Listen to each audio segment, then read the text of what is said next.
No one escapes hard times. Nobody goes through life without pain and suffering, but there's hope.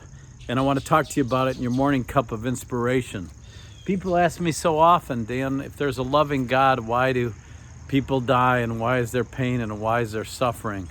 Well, when Adam and Eve sinned, they had to leave the garden. Life was perfect, but then they had that break in their relationship with God. But God reached down and sent his son, Jesus Christ, to die for our sins so that relationship could be restored. And Brian and Terry and I all go through difficult times like you do. I'm going through one right now. My sister, Mary Jane, is in a hospital in Jacksonville, Florida. She suffered a pretty serious stroke, a lot of damage to the brain. She's paralyzed on her left side. And here a week ago, she was fine. It just seems like this came out of nowhere.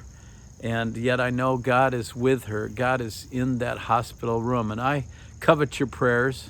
I appreciate you praying for my sister and for her total healing. She'll be 71 in just a couple weeks.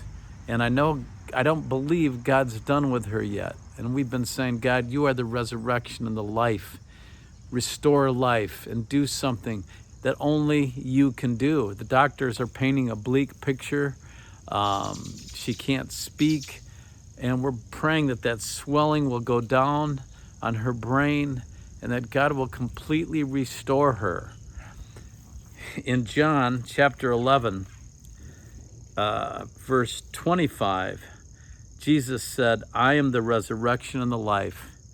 He who believes in me will live, even though he dies, and whoever lives and believes in me will never die. And he asked, do you believe this? And this was when Lazarus had died, and his sister was wondering, Lord, why didn't you come? If you'd have been here, he would have made it. And then Jesus, before he did the miracle, he said this in verse 40, did I not tell you that if you believed, you would see the glory of God?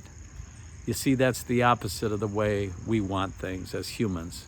We want to see and then we'll believe, but that's not the way God works. He says we must believe.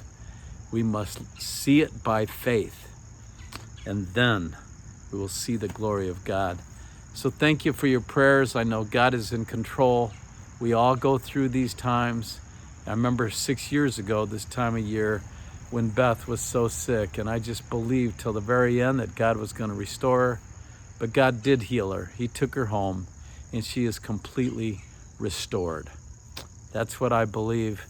God bless you, and I'll see you soon for another morning cup of inspiration. And again, thank you for praying for my sister, Mary Jane Reed.